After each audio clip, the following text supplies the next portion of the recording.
Bonjour et merci de nous retrouver pour La Foi prise au mot, votre rendez-vous de formation. Cette semaine, un mot, solitude. Tout dans la Bible et dans la tradition chrétienne recommande la prise de distance envers la communauté, que l'on songe au désert de l'Exode, qui constitue le peuple hébreu, Élie au Carmel, Jean-Baptiste et la longue tradition des ermites, moines religieux. Pourtant, quelle épreuve quand cet isolement n'est pas choisi et qu'il vient après un veuvage, des difficultés sociales, voire un travail trop absorbant qui coupe toutes les relations. Qu'est-ce qu'il peut y avoir de bon dans la solitude ? Y a-t-il une bonne, y a-t-il une mauvaise solitude ? Et comment transformer une solitude subie en solitude fructueuse ? Telles sont les questions, souvent difficiles, que je vais poser à mes deux invités. Sandrine Canéry, bonsoir. Bonsoir. Vous êtes bibliste, vous êtes orthodoxe, une bibliste orthodoxe, vous tenez à le dire. Vous êtes enseignante d'exégèse patristique à l'Institut Saint-Serge, donc c'est l'Institut de théologie orthodoxe, et vous êtes mandatée par l'Assemblée des évêques orthodoxes de France pour le dialogue entre les orthodoxes et les chrétiens. Nathalie Nabert, bonsoir. Bonsoir. Vous êtes poète, vous ne voulez pas dire poétesse. Vous êtes professeur de langue et littérature médiévale à l'Institut catholique et on vous a souvent reçu dans cette émission pour parler des Chartreux parce que vous êtes, on peut dire, la spécialiste française des Chartreux. Vous êtes Madame Chartreux. On peut le dire comme ça. Non, c'est une plaisanterie. Alors, est-ce que vous êtes d'accord avec d'abord mon point de départ, cette sorte de diagnostic que je pose sur la société? Est-ce que vous êtes d'accord pour dire que l'allongement de la durée de la vie nous confronte et confronte beaucoup de gens à cette question de la solitude? Sandrine Canéry. Oui, c'est sûr que les conditions de la vie moderne rendent la solitude plus prégnante. Alors, non seulement l'allongement de la vie, c'est-à-dire qu'on vit plus longtemps, mais on n'est pas forcément en bonne santé. Donc, le fait de ne pas être en bonne santé, on n'arrive pas forcément à être en communication, en vie sociale. Donc, c'est ça, mais c'est aussi les conditions de la vie moderne qui rendent vraiment cette vie personnelle difficile parce qu'il faut gérer à la fois ce qu'on vit intérieurement et le contact avec les autres et la technologie, enfin, toutes ces problématiques très modernes qui fait que la solitude a une autre consistance aujourd'hui, un autre poids, je pense. Vous êtes aussi d'accord? On est tous un peu en train de devenir des Chartreux? Non, parce que la solitude des Chartreux est une solitude volontaire. Là, nous évoquons une solitude qui ne l'est pas nécessairement, qui est un fait de société. Le fait, effectivement, l'allongement de durée de vie, la suroccupation des uns et des autres, l'éclatement aussi des cellules familiales qui font que les anciens dans une famille ne peuvent plus être accueillis chez les enfants. Et donc, il y a une forme de solitude sociale parce qu'ils finissent seuls, soit chez eux, soit dans des maisons d'accueil. Et donc, il y a cette forme d'éclatement et qui fait que, eh bien, l'être humain est moins mis en relation avec les autres. Alors, il y a certainement des solutions à trouver pour que ce soit aujourd'hui différent, mais c'est un fait de société, malgré une société d'hypercommunication. Et ça, c'est un phénomène tout à fait étrange. L'ancien solitaire d'un village qui n'était accessible qu'à dos d'âne l'était peut-être moins parce que ceux du village veillaient sur lui. Oui, et c'est une expérience que nous faisons sans doute tous les trois, puisque nous enseignons, hein, c'est pas un secret, nous enseignons tous les trois à l'université, et on a l'impression que certains étudiants, je ne sais pas quelle est votre expérience, mais que certains étudiants n'ont pour seule communication sociale que les quelques heures qui passent à l'université. Ça m'a beaucoup frappé. Moi, je m'attendais à beaucoup de solitude chez des gens plus âgés, mais les jeunes aussi. Oui, les jeunes sont solitaires. Alors, c'est aussi lié au mode de communication. Les jeunes sont très sur leur téléphone portable, sur Internet, qui est une forme de communication, mais in absentia. L'autre n'est pas présent physiquement. Ça crée une solitude. Et puis, les étudiants sont pris d'abord par leur travail d'étudiant, par les longs déplacements souvent, une certaine angoisse de l'avenir pour certains, ce qui fait que la relation à l'autre, cette espèce de liberté qu'avaient peut-être des étudiants il y a quelques années, l'ont un petit peu moins. Alors c'est aussi au monde universitaire à retrouver des lieux d'accueil et de rencontre pour que ces étudiants ne soient pas seuls. Comment vous définiriez la solitude, Sandrine Canéry, puisque vous avez écrit, je remonterai ça tout à l'heure, Que dit la Bible sur la solitude. Quelle est la définition que vous apportez à la solitude? Je ne sais pas s'il y en a une. Moi, je dirais qu'il y en a plusieurs. Moi, ce que je dirais brièvement, c'est de dire que la solitude, elle est ontologique. C'est-à-dire que tout être humain fait cette expérience. Qu'on soit, croyant ou non croyant, qu'on soit marié ou pas marié, qu'on ait une grande famille autour de soi ou qu'on soit tout seul dans sa petite chambre, tout le monde fait cette expérience de l'unicité, de la solitude qui est liée à l'unicité. Voilà, je pense que c'est ça. Comment quelqu'un peut-il me comprendre parce qu'il n'y a que moi qui suis moi? Voilà. Et donc, comment entrer? Parce que finalement, la solitude, c'est je ne suis pas suffisamment en communication, je ne suis pas suffisamment en communion avec l'autre, avec mon frère ou avec Dieu. Et donc, comment je fais alors que je suis seule à être moi-même et je suis seule à penser exactement ce que je pense? Comment je peux me communiquer et accueillir l'autre? Comment être dans une vraie relation? Et ça, c'est une vraie question. Je pense que la définition de la solitude, elle est là. Comment je communique pour être en communion, pour entrer jusqu'en communion, alors que je suis unique et est-ce que quelqu'un peut me comprendre? Vous êtes d'accord avec cette définition? Je suis vraiment d'accord avec cette définition. Je pense à un texte de René Char dans La Nuit talismanique. Je ne suis pas seule parce que je suis abandonnée, je suis seule parce que je suis seule, amande entre les parois de sa closerie. Et c'est exactement la définition de la solitude ontologique. Quoi qu'il arrive, on est seul face aux grandes décisions, seul face à la mort, seul face à la vieillesse. Il y a cette première solitude initiale qui est consubstantielle à l'homme. Après ça, elle trouvera des formulations différentes en fonction des vies que nous avons, mais c'est la première solitude.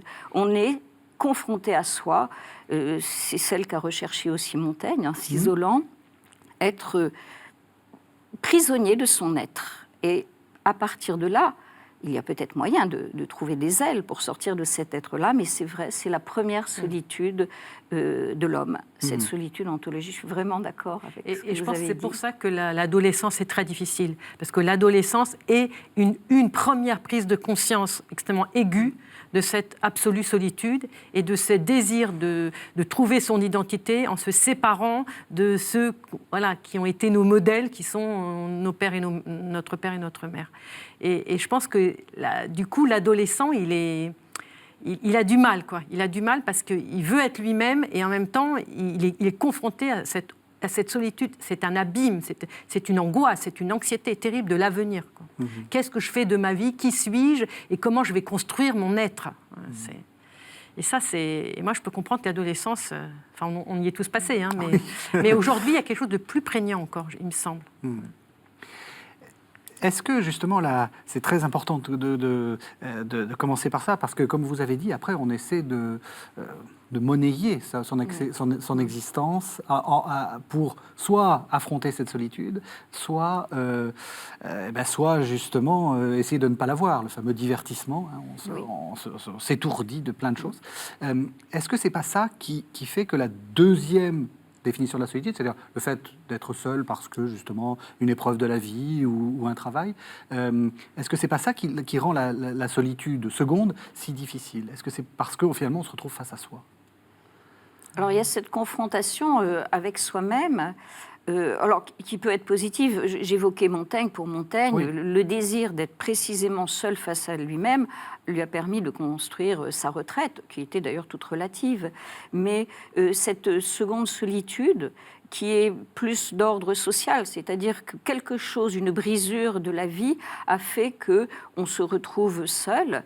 Elle est liée à cette première solitude ontologique, mais cette seconde solitude peut trouver, j'allais dire, des formes de modélisation différentes, parce que si la solitude vient de la relation sociale, il faut renouer les liens sociaux. Enfin voilà, il y a des éléments qui peuvent être pris en compte, tandis que la première solitude, c'est un fait humain. Qu'on ne peut pas retirer à l'homme, et je pense qu'il faut l'assumer. On sait qu'on est comme ça, de même que nous marchons sur terre et que nous ne savons pas voler avec nos bras. Eh bien, on est seul, et à partir de là, il y a peut-être une forme de sérénité à retrouver, parce que, du coup, on se connaît à travers ses limites. La seconde solitude, celle que vous venez d'évoquer, me semble, elle, pouvoir trouver d'autres formes de guérison, c'est un vaste sujet, hein, ce n'est pas forcément facile, mais je pense qu'elle caractérise aussi un peu notre société qui, par la rapidité avec laquelle nous vivons, des formes de communication qui sont des formes de communication isolées. Les SMS, les courriels, c'est à la fois une présence, mais qui est totalement absente et qui finit par isoler les êtres dans une sorte de monologue avec un autre qui n'est pas là. Et c'est là où, effectivement, on peut changer les choses, les modifier légèrement, je pense. Vous êtes d'accord ? Alors, moi, ce que je réagirais à ça en disant que il y a une vraie prise de conscience. Pour ça, tout à l'heure, je parlais de l'adolescence, c'est-à-dire qu'il y a un tournant, et la jeunesse, bien sûr, un peu plus loin. Il y a une prise de conscience de se rendre compte, je suis unique, je suis seule, je veux absolument être en relation, parce que ça fait aussi partie de mon être profond d'être humain.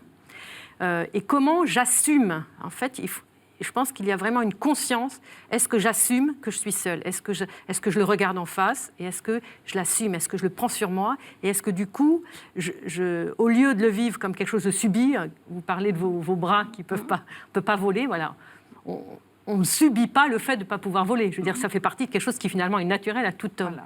Est-ce que pour la solitude, on pourrait faire pareil ? C'est-à-dire entrer vraiment dans cet état-là qui est « je suis seule » et ensuite, parce que j'entre dans cette condition, que j'entre volontairement, que je le fais mien, alors à ce moment-là, je peux déboucher sur autre chose. Mais tant que je n'ai pas accepté, mais sereinement, un peu, vous parliez un peu de sérénité, il faut que j'accepte sereinement, voilà. Mais ça met du temps, parce qu'il y a un combat en nous et qui peut durer longtemps, parce que on veut être fusionnel avec quelqu'un, on veut être tout à fait en communication, puis finalement on se heurte, et puis finalement on se sépare, on se remet, enfin... Les difficultés de relation sont telles qu'on se rend bien compte que ce n'est pas si simple. Voilà. Et je pense que les difficultés de relation sont d'autant plus difficiles qu'on n'a pas assumé soi-même sa propre solitude. Pourquoi c'est si important, vous avez dit, de communiquer aux autres qui on est ? Parce qu'à la limite, on s'en fiche ? Non. Alors, parce que en même temps que cette solitude nous habite, nous sommes habités avec une même force, peut-être encore plus forte, par ce désir de communion avec nos frères les hommes. Et il y a un désir de communion qui est intense, alors qu'il y a le désir amoureux, bien sûr, mais même le désir de communion avec tout homme, l'amitié, enfin, toutes sortes de relations. Et nous souhaitune tous que ces relations soient harmonieuses, qu'on se comprenne l'un des autres, que ça circule, qu'il y ait une bienveillance les uns par rapport aux autres. Tout ça, on le désire tous, mais on n'y arrive pas, voilà, ou on n'y arrive pas toujours. Et donc, comment on peut y arriver ? Justement en se communiquant soi-même. Voilà qui je suis. Voilà, là, il y a quelque chose qui n'a pas été entre nous, mais voilà, moi, je le vis comme ça. Donc, j'ai besoin que tu le comprennes. Ah, toi, tu le vis comme ça. Ah, moi, il faut que je le comprenne. Donc, cette espèce de compréhension que l'autre a de moi et moi de l'autre qui fait que j'entre dans une meilleure auto-compréhension de moi-même, une meilleure compréhension de l'autre et du coup, une relation qui va être davantage huilée, si vous voulez. Quelque chose qui est plus harmonieux, qui est plus doux.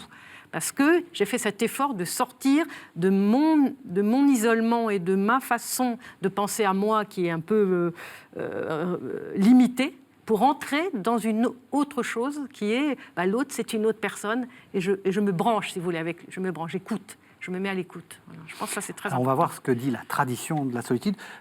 Avant, je vous propose qu'on entende un poème, enfin un extrait de poème d'Alfred de Musset. C'est dans les Poésies nouvelles. Ça s'appelle « La nuit de décembre ». Ça date de 1857. Je ne suis ni Dieu ni démon. Et tu m'as nommé par mon nom quand tu m'as appelé ton frère.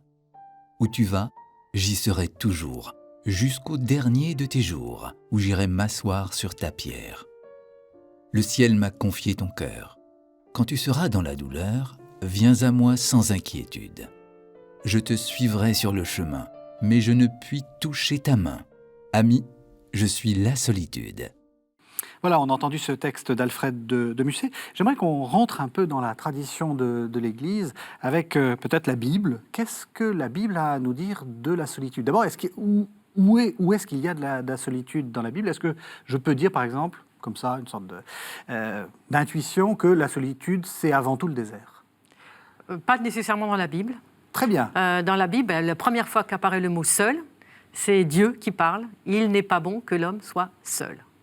Donc ça montre bien que Dieu a cette conscience que l'homme a besoin d'une épouse, parce que c'est au moment où il va créer la femme, mais il a conscience qu'un homme seul, excusez-moi le terme, c'est un homme perdu. On ne peut pas être seul sur Terre, même sur une île déserte, on ne peut pas vivre seul. Voilà. Donc même les plus solitaires seront toujours en relation avec leurs frères. Donc il n'est pas bon, alors que Dieu dit que tout est bon. Des 7 premiers jours de la création. Donc il n'est pas bon que l'homme soit seul, c'est la première fois que... Voilà. Et puis tout au long de la Bible, nous avons beaucoup d'autres personnages qui se retrouvent seuls devant des décisions. Moi je pense par exemple à Rebecca. Elle doit habiller son fils Jacob en Ésaü pour sauver la promesse. Voilà. Et c'est une décision qu'elle prend seule. Etc., etc. Beaucoup de femmes prennent des décisions seules dans la Bible, ou des hommes aussi. Et donc, il y a bien une conscience de l'importance de poser un acte qui soit selon Dieu et qui est un acte qui n'y a que moi seul que je peux poser. Et ça, la Bible est très... Ça nous donne responsable, ça nous rend responsables. Et la Bible est très puissante là-dessus. Elle nous fait prendre cette conscience, je suis responsable et Dieu me rend responsable de mes frères, du monde, du cosmos. Voilà. Et donc, c'est très important, ça. C'est aussi une expérience, on va tout de suite sauter à l'expérience monastique, si j'ose dire. C'est aussi une expérience que, quand on va voir les Chartreux, quand on va voir aussi n'importe quel ordre contemplatif, ils disent tous, le fait d'avoir fait ce choix-là ne nous coupe pas des autres hommes. Non, pas du tout. Alors, la coupure est extérieure parce que c'est un choix qui est fait pour être avec Dieu et plus complètement Dieu, pour se défaire un peu de soi-même, pour se laisser remplir par Dieu. Mais ce n'est pas un choix qui est fait à l'encontre de la société humaine. Cette société est emportée dans le choix d'une vie solitaire. Elle est emportée au tréfonds de la prière et du recueillement. Les Chartreux ne tournent pas le dos à l'humanité, ils l'emportent dans un lieu de plus haut recueillement pour que la présence à Dieu soit plus forte. Autrement dit, toute cette humanité est emportée dans cette présence à Dieu. Alors, évidemment, la démarche ici est une démarche de foi, mais qui ne caractérise pas que le monde chrétien. Les démarches de solitude, on la trouve dans la tradition soufie, on la trouve même dans des traditions qui ne sont pas religieuses, comme le taoïsme. Le taoïsme, ce retrait du monde pour trouver cette unité de l'harmonie. Donc, on a là ce départ d'une société, non pas à l'encontre de la société, mais pour trouver cette unité que vous évoquiez tout à l'heure, cette simplicité de l'être, lorsque l'on a une foi, eh bien, cette simplicité de l'être face à son Dieu. Alors évidemment, chez les Chartreux, l'humanité n'est pas du tout absente de leur présence à Dieu. C'est le facteur extérieur, le monde extérieur. La retraite, évidemment, ne peut pas se faire dans une vie agitée, dans une vie de bruit. Elle ne peut se faire qu'au-delà. C'est aussi une manière d'être confronté à soi-même et à cet acte de volonté.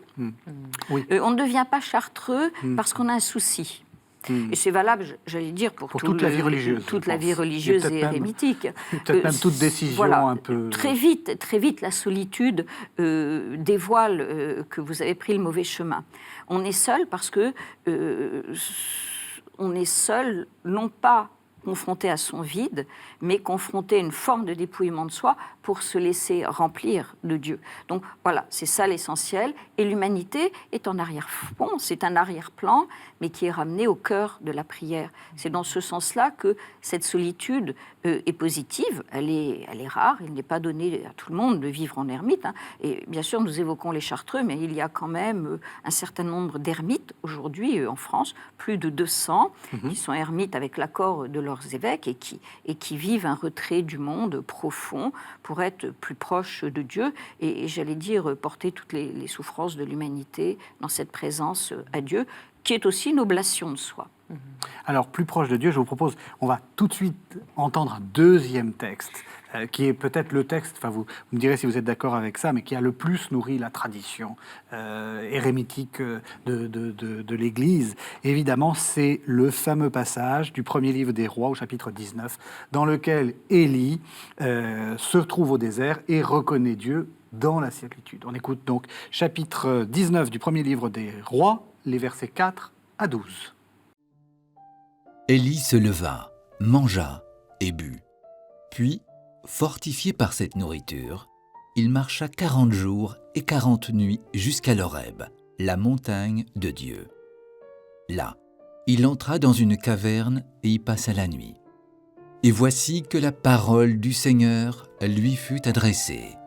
Il lui dit : « Que fais-tu là, Élie ? » Il répondit : « J'éprouve une ardeur jalouse pour toi, Seigneur, Dieu de l'univers. Les fils d'Israël ont abandonné ton alliance, renversé tes autels et tué tes prophètes par l'épée. Moi, je suis le seul à être resté, et ils cherchent à prendre ma vie. » Le Seigneur dit : « Sors et tiens-toi sur la montagne devant le Seigneur, car il va passer. » À l'approche du Seigneur, il y eut un ouragan, si fort et si violent qu'il fendait les montagnes et brisait les rochers. Mais le Seigneur n'était pas dans l'ouragan. Et après l'ouragan, il y eut un tremblement de terre. Mais le Seigneur n'était pas dans le tremblement de terre. Et après ce tremblement de terre, un feu. Mais le Seigneur n'était pas dans ce feu. Et après ce feu, le murmure d'une brise légère. Alors Sandrine Cannery, vous êtes spécialiste d'Ancien Testament et vous êtes aussi spécialiste d'exégèse patristique. Est-ce que vous êtes d'accord que c'est un des textes les plus centraux sur cette question de la solitude ? C'était obligatoire d'en parler dans un livre. C'était pas possible de faire sans. Alors qu'est-ce qu'il nous dit ce texte ? Alors ce texte est très profond parce qu'il met Élie en situation, comme il dit, je suis pris par un zèle jaloux. Il aime Dieu et il ne supporte pas que dans son propre peuple, certains adorent ce qu'on appelle les Baals, c'est-à-dire les faux dieux. Il ne supporte pas. Il dit, mon peuple, il a reçu la révélation, il faut que tout mon peuple reconnaisse qu'il y a un seul Dieu et il adore uniquement lui. Donc il ne supporte pas. Non. Et puis ensuite, il y a les prophètes de Baal. Il y a les prophètes de Baal qui, eux, adorent les Baals, puisque ce sont des prophètes de Baal. Et donc, il est entouré de gens qui adorent des faux dieux, et il est pris d'un zèle jaloux en disant, moi, je vais montrer que Dieu est le vrai Dieu, et je vais faire un peu l'autorité en montrant. Et donc, il construit un autel, enfin bon, on connaît l'histoire. Il se met un peu à la place de Dieu. Il se met un peu à la place de Dieu, oui, tout à fait. Parce que, si on regarde bien le texte, Dieu n'a jamais demandé ça. Voilà. Et donc, les prophètes des Baals construisent leur autel, lui il construit son autel, et puis on attend que le feu descende du ciel pour prouver quel autel et quel est le vrai Dieu qui va enflammer la victime qui est sur l'autel. Alors évidemment, les prophètes de Baal, toute la journée, prient leur Dieu et rien ne vient du ciel, et puis quand Élie prie son Dieu, c'est-à-dire le Dieu un, le feu descend, il absorbe l'eau, etc., et il montre par là même que son Dieu est le vrai Dieu, puisque c'est le seul qui répond. Et ensuite, après, il fait égorger les 450 prophètes de Baal. Mais Dieu n'a jamais demandé ça, jamais. Et donc là, on sent qu'il y a une violence. Donc ce zèle jaloux, on peut le comprendre. Nous sommes des zélés si nous voulons aimer Dieu et pour nous chrétiens le Christ. Bien sûr, il y a un zèle, il y a une grande tension, si on veut, ou une grande attention, une grande volonté. Bon. Mais ce n'est pas pour ça qu'on va tuer les autres. Et donc, le problème est là. Et donc, du coup, quand on est violent, la violence vous revient. Dans la vie, c'est toujours comme ça. Et donc, il se retrouve seul à échapper à Jézabel pour ne pas être tué, pour pas qu'il y ait le vengeur du sang, comme on disait du temps de la Bible, de manière à ce que le tueur soit vengé. Et donc, il est obligé de se cacher, de s'éloigner. Et il se plaint. Je suis seul et ils veulent m'ôter la vie. Je suis seul, ils veulent m'ôter la vie. Et cette solitude-là, c'est à la fois la solitude de son zèle, mais aussi la solitude de son acte. Et donc, c'est bien qu'il soit seul, parce qu'il va se mettre à réfléchir. Et dans cette réflexion, il va pouvoir se rendre compte que c'est pas tout à fait ajusté, c'est pas exactement ce que Dieu a demandé. Je pense que c'est là-dessus. Je pense que le texte biblique, c'est là-dessus qu'il doit nous faire réfléchir, nous, lecteurs de la Bible, qui essayons d'entrer dans un univers qui n'est pas facile. Hein. On est bien d'accord.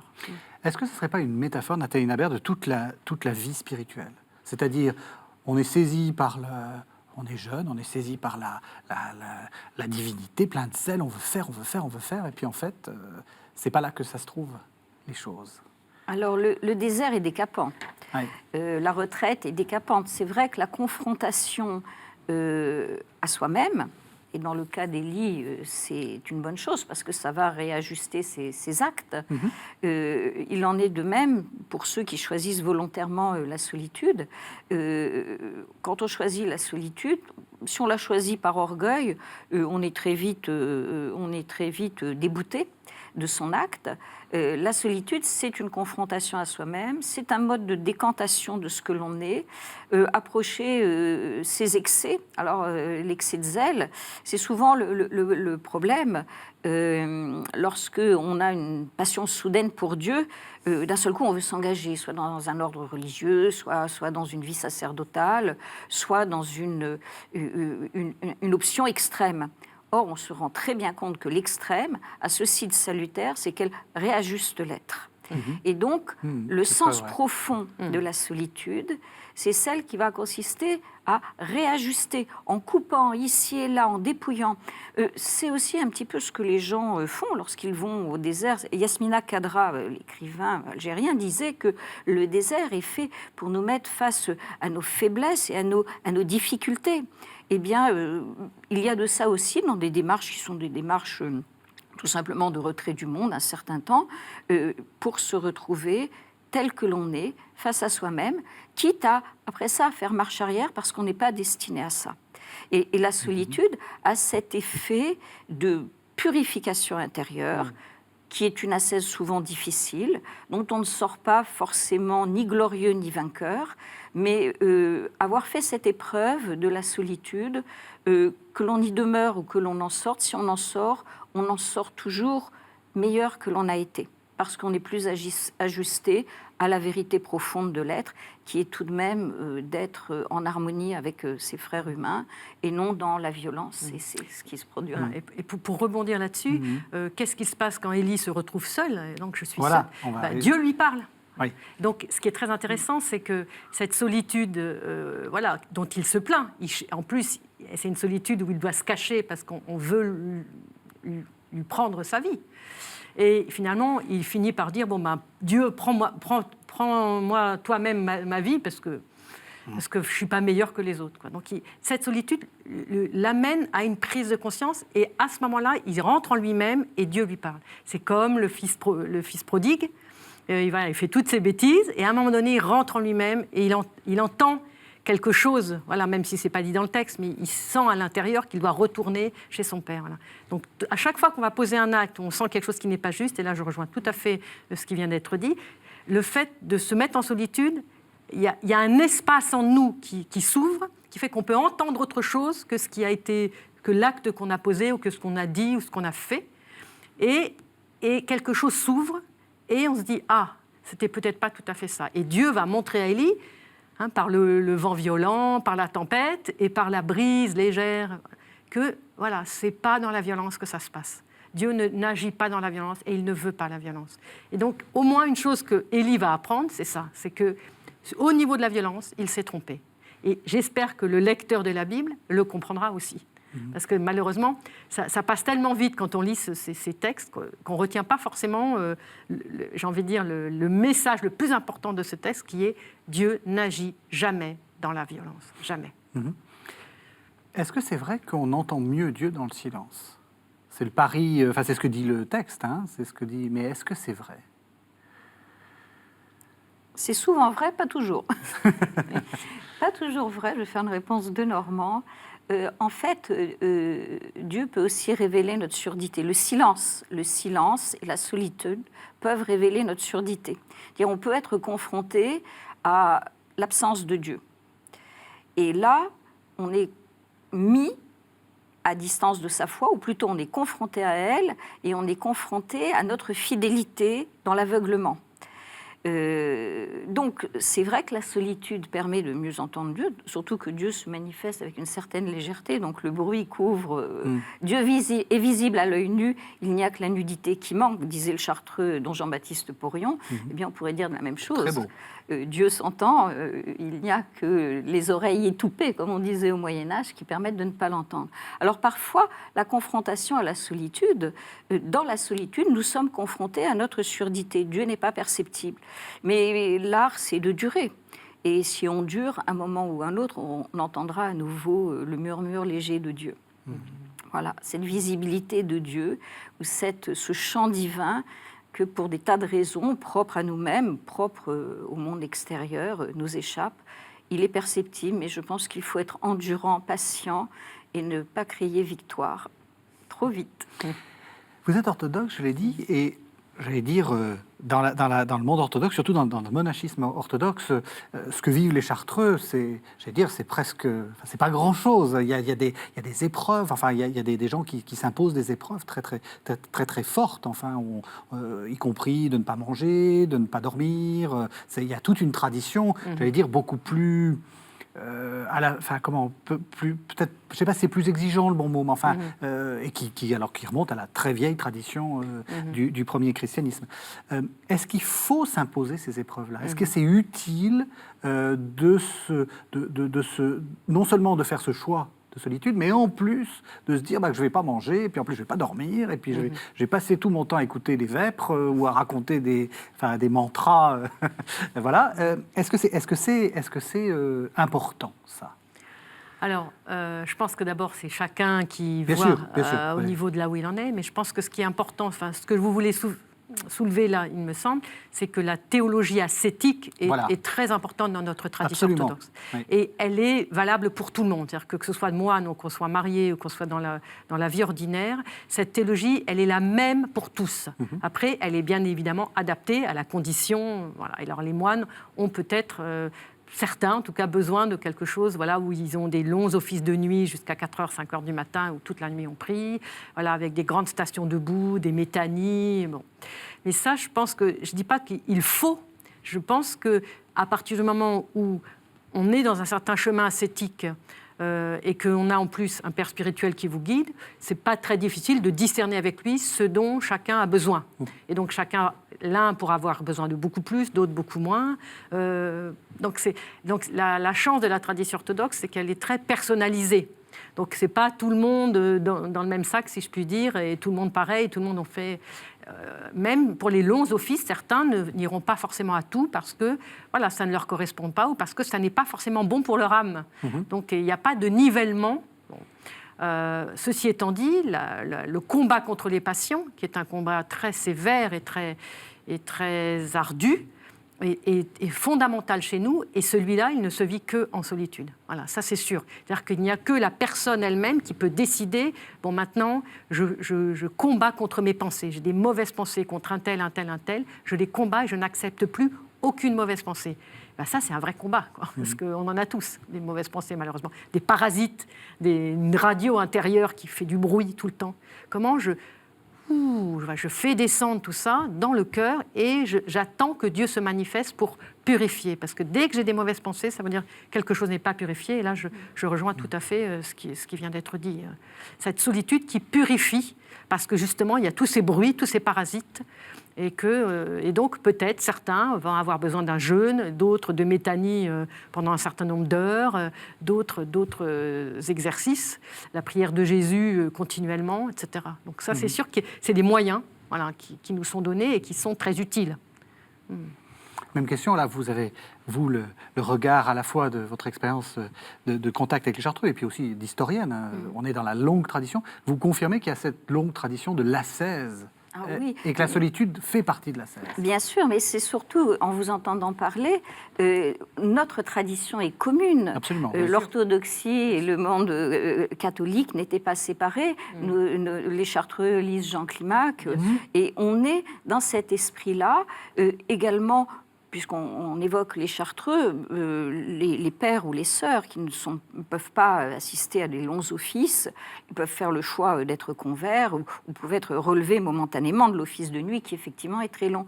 Mais là, le monde monastique chrétien est très intéressant parce qu'il boit à la même source. Et c'est là où notre dialogue est le plus au cœur de l'être et de notre vie divine avec les orthodoxes. Nous avons la même tradition qui s'est formulée de façon différente, mais vous évoquiez la prière du cœur. Dans les Chartreuses, les moines qui souhaitent faire la prière du cœur peuvent parfaitement faire la prière du cœur. Nous sommes vraiment dans cette unité de la chrétienté. Et ça, je trouve que c'est peut-être la plus belle leçon que nous avons à retenir, c'est quand l'être décide de renoncer un peu plus à lui-même pour être un peu plus présent à Dieu, qu'il soit dans l'Église catholique et qu'il soit dans l'Église orthodoxe, a le même type de procédure. Et c'est pour ça qu'il est fondamental que nous dialoguions ensemble, parce que il y a là une procédure commune qui participe même des universaux de pensée dans d'autres secteurs religieux ou philosophiques. La retraite, l'ascèse sont des éléments qui nous permettent de nous alléger de nos besoins et de se débarrasser des pensées. C'est-à-dire, moins il y a de sujets soit d'ambition, soit de désir, et plus l'être se retrouve confronté à sa nudité, et plus il est capable, comme un bol vide, de recevoir ce qui vient de Dieu. Donc là, on n'invente pas grand-chose. On est dans une tradition ancienne. Même les nouvelles communautés qui naissent aujourd'hui passent par cet effort de l'ascèse, qui est important, qui est à la fois un mode de régulation du corps, mais qui est aussi un mode de régulation de la volonté et de tout ce qui nous encombre, des désirs, des jalousies, des curiosités. Voilà, on nettoie. On nettoie ce qui dépasse, on coupe ce qui dépasse, et en coupant ce qui dépasse, on retrouve le centre de la vocation humaine qui est d'avoir de la beauté et de l'amour dans le cœur. Parler de dialogue, c'est l'occasion de corriger une petite erreur que j'ai faite. Enfin, c'est tout à fait un lapsus en vous présentant, Sandrine Canéry. J'ai dit que vous étiez missionnée par les évêques orthodoxes pour le dialogue avec les chrétiens. C'est avec les catholiques. Les juifs. Et les juifs. Avec les juifs. Ah, c'est avec les juifs. Je croyais que vous étiez pour le dialogue... Non, avec les juifs. Ah, pardon. Eh bien, écoutez, voilà, c'est encore une manière de corriger encore mieux votre présentation.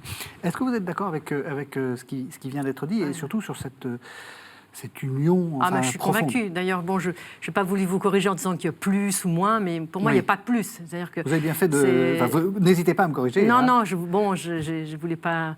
Mais je pense qu'il n'y a pas de plus et moins. C'est-à-dire quand on regarde des Chartreux, quand on regarde des moines dans l'Église catholique, et puis quand on regarde chez nous, la vie monastique, c'est la vie monastique, je dirais. Le combat intérieur est le même pour tous. C'est la même chose.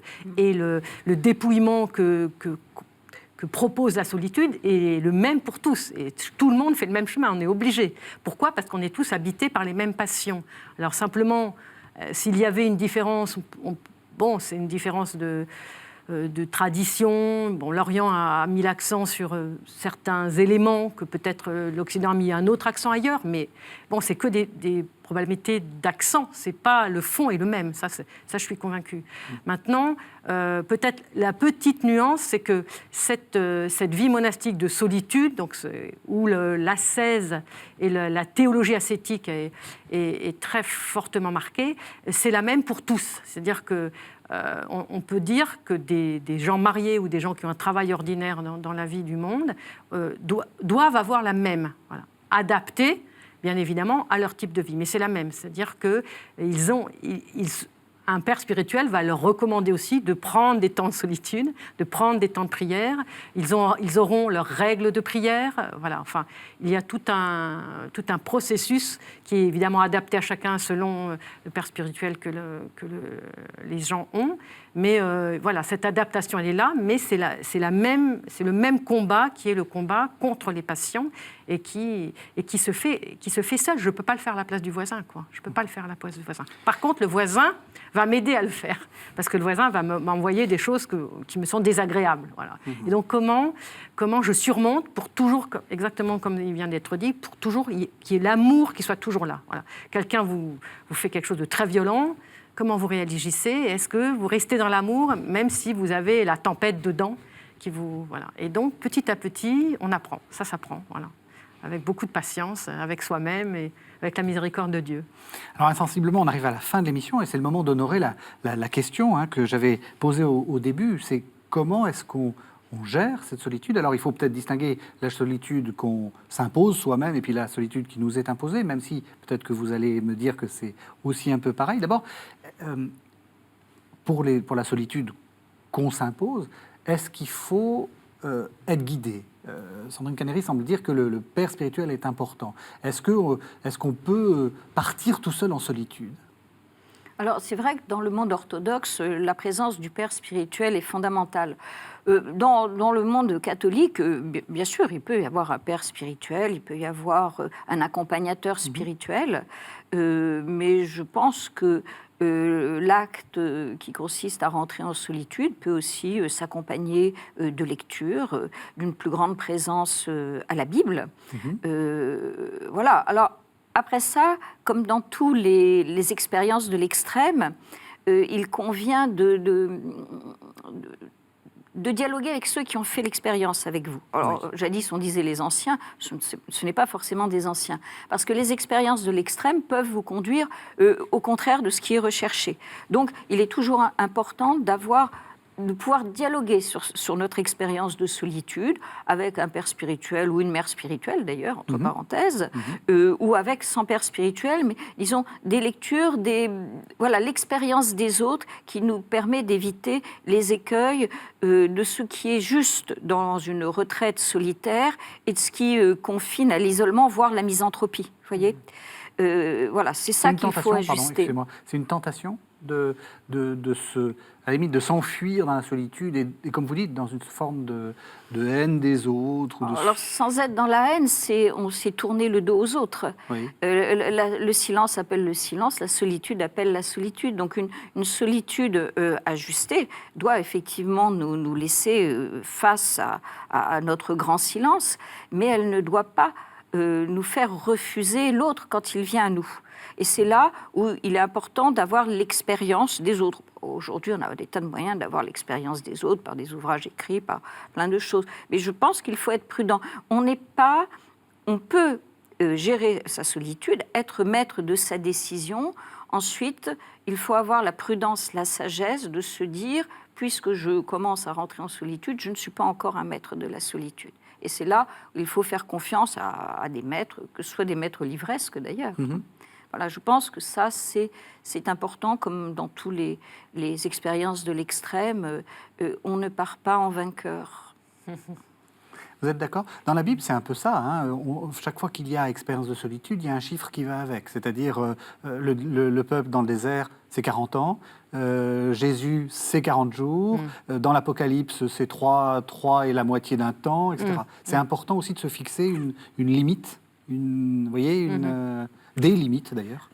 Alors, je ne sais pas, peut-être c'est important, mais je pense que pour nous, en tout cas pour moi, et pour nous orthodoxes, le plus important, c'est d'avoir vraiment une référence. Quand on a un ancien, plus ancien que soi, avec qui on a un dialogue, qui connaît un peu ce qu'on vit et qui connaît les tentations que nous traversons, que chacun traverse, à ce moment-là, la limite, elle est donnée là. C'est dans la relation qu'elle est donnée. Et c'est pour ça que l'expérience de solitude ou l'expérience de l'ascèse, de la théologie ascétique, elle est toujours monnayée et toujours révisée par une parole que vous recevez d'un ancien à qui vous faites confiance, que cette parole vous plaise ou que cette parole ne vous plaise pas. Et c'est ça le très important. C'est très important parce que c'est vrai qu'on peut choisir aussi des maîtres spirituels en fonction du plaisir qu'on a à les écouter. Le problème, c'est qu'à un moment donné, ils vont toujours vous dire quelque chose qui ne vous plaît pas. Oui. Et donc, qu'est-ce que vous faites? Vous allez changer? Et non, justement. C'est la tentation. Et donc, c'est là où c'est très fort, c'est que comme vous avez une parole en face qui vient vous heurter, vous restez en solitude avec cette parole jusqu'à ce que vous arriviez à la mettre en pratique. Et ça, c'est très puissant. Parce que le jour où vous mettez en pratique une parole qui vous est donnée alors que vous êtes seul et que vous vous bataillez avec cette parole et que vous dites « je ne veux pas, c'est pas possible » et tout, le jour où vous lâchez, le cadeau que vous recevez, je peux vous dire, c'est énorme. Et pour moi, la solitude, c'est très important à cause de ça. C'est que vous pouvez mettre en pratique quelque chose que Dieu vous demande à travers votre père spirituel, parce que vous lui faites confiance et que vous faites confiance à Dieu, et que vous acceptez que vous n'avez rien compris. Que vous n'avez rien compris. Et ça, c'est très, très fort. Quand vous faites cette expérience, je peux vous dire qu'après, vous êtes heureux. Parce qu'après, vous le vivez 1 fois, 2 fois, 100 fois, 2000 fois, et après, c'est un pli qui se prend et qui fait partie de la 16, et qui vous rend léger. Et tout ce que vous recevez, ça vient de Dieu. OK, on y va, pas de souci. Donc c'est très, très, très... Moi, j'invite tous ceux qui le peuvent à le vivre, parce que vraiment, c'est une belle expérience. Alors, ceux qui ont le choix, et ceux qui n'ont pas le choix, qu'est-ce que vous conseillez? Parce que, voilà, il peut y avoir des solitudes imposées, et quels seraient vos conseils? Enfin, comment est-ce qu'on transforme ce qui pourrait être une mauvaise solitude, un mauvais isolement, en bonne solitude? Ça, c'est une question très difficile parce que jusqu'à présent, nous avons évoqué une solitude qui aboutit à une plénitude. Là, nous sommes confrontés à une solitude qui n'est pas plénitude, qui est manque, qui est absence, qui est isolement. L'isolement n'est pas la solitude. L'isolement, on n'a pas choisi d'être isolé. Alors, comment faire pour transformer ça? Je dirais, il faut être pratico-pratique. La vie, ce sont des instants qui passent. Donc, essayer de faire en sorte que l'instant présent soit assumé pour ce qu'il est avec soi-même. Après cela, il y a autant de cas d'isolement que de personnes. Alors, est-on isolé parce qu'on n'a pas de voisinage, parce que la famille vous a abandonné, parce qu'on est très malade? Dans ces cas-là, il ne faut pas hésiter à ouvrir l'amande et à essayer de reconstituer un petit cocon humain, ne pas se fermer sur une solitude qui est un ratatinement de l'âme. Et ça, voilà, ça c'est un premier élément que l'on peut faire. L'autre élément, c'est essayer de vivre intensément ce qu'il vous est donné de vivre. Chaque instant est un cadeau de la vie. Ceux qui ont été confrontés à la mort, à des maladies graves, le savent, que chaque instant, c'est un cadeau. Et ce cadeau, c'est un bien précieux, c'est une perle précieuse qu'il faut essayer de contempler et de faire fructifier. Après ça, il n'y a pas de miracle. Il faut éviter que cette solitude vous ratatine sur vous-même. Il faut essayer d'en sortir. Alors, pour ceux qui ont la foi, ils peuvent en sortir par Dieu. Ceux qui n'ont pas la foi ne doivent pas demeurer dans le néant. Il y a un bien précieux dans chacun d'entre nous, et au moins faut-il trouver ce bien précieux. Après ça, il y a autant de solutions que d'êtres humains. Vous êtes d'accord? Oui, je suis tout à fait d'accord. Moi, ce que je dirais, c'est que, en tout cas pour le croyant, voilà, tout ce qui arrive, tout événement est parole divine, est parole de Dieu. Et donc, si je suis dans cet accueil, tout ce qui m'arrive, même le pire, mon mari qui me quitte, mon fils qui se drogue et qui part à l'autre bout de la planète, qui me donne aucune nouvelle. Je dis toutes les solutions. Je suis sur un lit d'hôpital, je ne sais pas ce que... Bon. Tout ce qui m'arrive est une parole divine. Saint Silouane de Latos dit quelque chose d'extraordinaire. Il dit, si tu demandes quelque chose à Dieu et que ça ne t'est pas donné, fais comme si tu l'avais... parce que si tu ne l'as pas, c'est que c'est bon pour toi. Donc tu es aussi joyeux et aussi en paix que si tu l'avais. Et si tu es malade, c'est que cette maladie est bonne pour toi. Donc ça va loin, oui, ça va loin. Donc, on ne pourrait pas se permettre de le dire pour les autres, bien sûr, on ne peut pas se permettre. Donc on peut se le permettre de le dire que pour soi-même. Mais ça va très loin. Et c'est ça la 16 chez nous, dans notre vie chrétienne, dans l'orthodoxie. C'est vraiment comprendre à quel point Dieu nous parle, comme chaque minute est précieuse, voilà, on vient de l'entendre, Dieu nous parle à chaque instant, dans la situation même la plus tragique. Comment je ne me ratatine pas sur moi, comment je fais pour ne pas me ratatiner sur moi, mais ouvrir une conscience à Dieu qui, à travers cet événement, est en train de me dire quelque chose, et donc être dans cette tension vers lui, j'ai quelque chose à comprendre. Voilà. Et peut-être simplement être en communion avec tous les malades qui souffrent sur leur lit d'hôpitaux, ou être en communion avec le monde entier et à dire, bon, je vais pouvoir enfin parler de la souffrance parce que j'y ai traversé, quoi. Je sais de quoi je parle. Vous voyez, le Christ sur la croix, le Fils de Dieu, il est seul. Pourquoi m'as-tu abandonné, dit-il au Père. Dieu se sent abandonné de Dieu, vous imaginez? Alors, mais ça, pour moi, c'est le modèle. Et pour moi, c'est ce modèle-là qui peut nous aider. J'en vois pas d'autre. Merci. Se sentir aimé à travers les épreuves. Laisser faire l'amour à travers les épreuves, même si on ne le distingue pas. Oui, tout à fait. C'est très beau ce que vous dites. Ouais, merci. Merci beaucoup de ces paroles. Alors, on a un petit peu de temps pour une fois, donc je vous laisse présenter un peu vos livres. Alors, Nathalie Nabert, vous êtes venue avec plusieurs livres. D'abord, des livres de poésie, qui sont publiés chez Ad-Solem. Je les montre. Donc, Step, chez Ad-Solem. Et puis, Éthiopia et autres Soleil, également chez Ad-Solem. Et puis alors 2 livres que je vais vous demander peut-être si vous aurez la bonté de nous les présenter plus en lien avec l'émission. Donc Seul avec le seul, c'est paru aux éditions du Carmel. Qu'est-ce que vous vouliez expliquer dans ce livre ? C'est un livre sur la tradition carthusienne, tout simplement. Le choix des Chartreux, leur tradition, leurs textes législatifs, l'histoire des statuts, et puis surtout leur approche du silence, de la solitude, de la prière et de l'ascèse. C'est une petite somme, toute petite, facile d'accès, pour mieux comprendre cette tradition érémitique qui n'est pas toujours très bien perçue aujourd'hui. Depuis quelques années, elle est de mieux en mieux perçue. Elle est de mieux en mieux perçue. Et puis un beau livre qui est aussi l'occasion de faire un hommage. Oui. Bruno Rotival, Silence et partage, aux éditions Mediapol. C'est un collectif, donc nous sommes plusieurs à y avoir participé. Gabriel Ringlet, Colette Nice-Mazur et bien d'autres. Et c'est le dernier livre de Bruno Rotival, qui est un photographe merveilleux, qui a photographié la tradition monastique chrétienne dans son ensemble. Et c'est un livre avec quelques textes poétiques ou en prose et les photos magnifiques de Bruno Rotival. Voilà, je voulais lui rendre un hommage. Il vient de disparaître. C'est un hommage que nous apprécions. Et puis, j'en ai parlé, et c'est aussi l'occasion de le redire. Donc, Sandrine Canéry, La solitude, dans la petite collection, mais très importante de nouvelles citées, Ce que dit la Bible sur. Qu'est-ce que vous avez voulu démontrer ? J'ai voulu montrer que dans la Bible, il y a toutes sortes de solitudes, que tous les hommes de la Bible traversent des moments de solitude.